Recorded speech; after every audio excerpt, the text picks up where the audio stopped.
Well, let's stick with the Fed's ahead of tomorrow's rate decision. Jonathan Pingle of UBS writing, we expect a large majority of FOMC members to support a 25 basis point rate cut. Expect few changes to the dot plot and no change to median assumption of appropriate policy. Jonathan joins us now. Good morning, Jonathan. Thanks for being here. Thanks for having me. So let's just start with a question of what you expect to learn tomorrow if you don't think we're going to get any adjustments. Well, I think we are going to get a certain amount of communications out of Chair Powell, assessment of the risks, how he's viewing the outlook, what kind of bar he might have in mind for future cuts.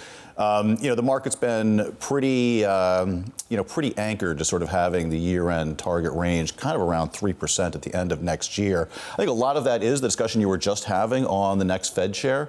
But I think for the remainder of Chair Powell's tenure, he still is balancing these mixed signals. I mean, you just heard the Home Depot news.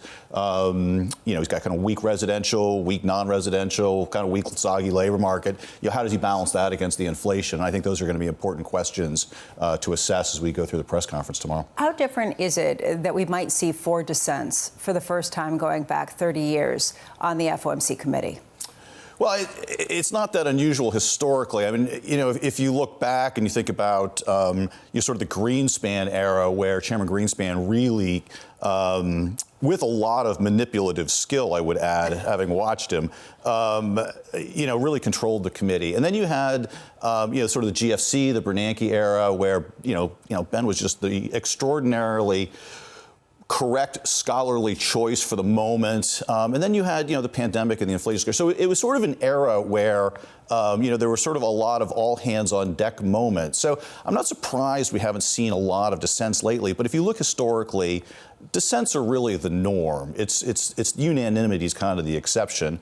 I also think Chair Powell's, I'd bet he gets fewer than 4 dissents. And I mean, and you were talking about the clout earlier. What kind of clout does he have at this point? I think it's more earned respect. I mean, he's the one who's been pounding the pavement up on Capitol Hill. He's the one who is being, tweeted about. He's too late. Do you know what I mean? Like, I think he's really done a lot to incorporate the views of his committee. I think at the end of his tenure, he's just kind of earned some deference at this point. As an institution, though, actually don't dissents show the credibility that this is a deliberative body and it's not we're just going to all line up where the chair is, at least for the future, if you are concerned about potentially someone that is very close to the President of the United States?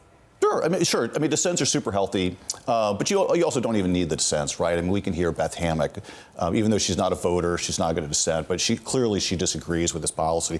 So you certainly do have that kind of open debate, and that's something that's certainly I think going to play out and remain a feature for the next FOMC as well next year. So when you look into next year and the next FOMC, how many cuts do you have baked in for next year, and does it matter who the Fed chair is?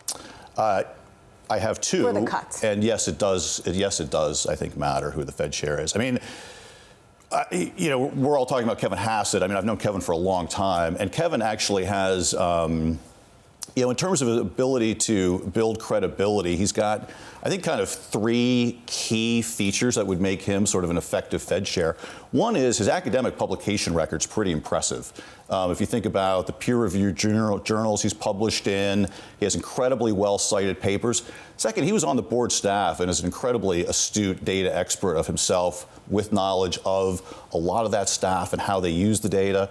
And third, he's really, Kevin's nice. I mean, he's really collegial, right? I mean, I think that will go over well in terms of trying to work with his colleagues. But I also think that combination is going to help him win debates at the table. So we talk often about Fed policy as being rate cuts, but when we talk to equity strategists for 2026, they talk about the use of the balance sheet. They talk about quantitative easing in another name. And we hear that from Morgan Stanley, we hear that from Bank of America, we hear that from BlackRock, the sort of monetization of the debt that already is transpiring with respect to a focus on T-bills and the potential purchases disproportionately on the balance sheet. How much are you looking for that type of activity in the background, regardless of potentially a tempered view of how many rate cuts this Fed can make? Yeah, I know. I'm expecting them to start outright expanding their securities holdings in January. And a lot of that is, though, I think, if you look at the level of reserve balances and what's happening in repo, it does look like it's starting to get a little tight. So I do think that they are going to have what they would call a reserve management purchase program regular purchases of T-bills, I think they probably start around $40 billion a month, but I think that's probably going to have to get up to 60 by the end of the year, really just because they've got other liabilities that are rising over time. You clearly seem to be sort of in this ample reserve regime where you're putting upward pressure on the effective funds rate. I mean, the spread to IORBs narrowed steadily over the last month and a half. So I do think they're at a point they need to actually start adding liquidity instead of draining. Which is what a lot of people are mentioning. And they say that the sell-off that we saw in big tech was largely driven by the withdrawal of Fed liquidity reaching that tipping point of reserves. I'm just wondering how much is this a technical issue in the markets and how much is this outright asset buying and monetization of the debt?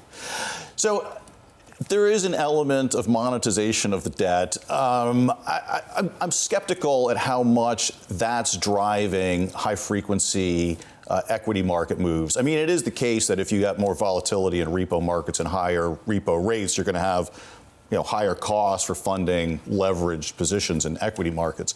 But, I think what's happening in the background of the Fed balance sheet is they've kind of gone too far. They need to reverse it. But I don't really think this is going to be some sort of flood of additional liquidity. I think they are going to try to temper how much they are actually adding.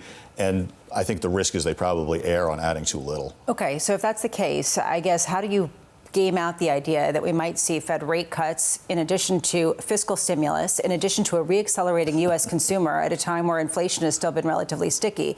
Do you see this as creating a problem for the 10-year and a Federal Reserve that might be motivated to try to cap some of those yields? I don't think it's going to be that much of a problem for the 10-year, mainly just because we are getting some good news on the forward inflation indicators, right? I mean, if we look at the composition of inflation right now, we're seeing sort of core goods, ex-used cars sort of turn up. You can see the tariffs slowly passing through. But the forward indicators that we're getting on things like the slowing in rents have actually really gone the Fed's way. We've got among the higher estimates of inflation on the street. But by the second half of next year, we're still back to 2.5% or below on annualized run rate. So, the Fed's sort of got some tailwinds here on inflation. The Fed credibility, we'll see how much they try to push rates lower. But I do think that you'll start to hear a much more credible case about the supply side, and in a way that I think it'll alleviate at least some investors' concerns over whether this is really going to be sort of a FOMC that runs amok. So you don't agree with the hawks about the concerns about inflation, but how do you view the labor market next year? Well, I'm sympathetic to the hawks argument. I mean, they haven't hit their target in 5 years, right? It's going to be going on 6. Right. Yeah. At some point, it's going to look bad if inflation does stay sticky. But I do think they face a problem with the labor market. I mean, you've had residential investment contracting, structures investment, government spending and investment, even without the shutdown, has been unusually weak for the U.S. And consumer spending's been mixed, right? I mean, upper income's doing well, but we're seeing other parts that aren't.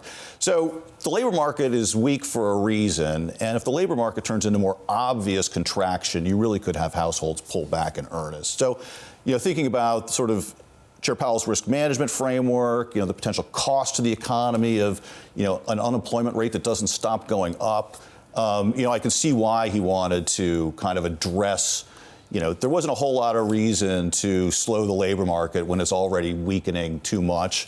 And there's not a lot the funds rate's going to do to stop the cost push inflation of tariffs. So I do think his calculus makes a little bit of sense.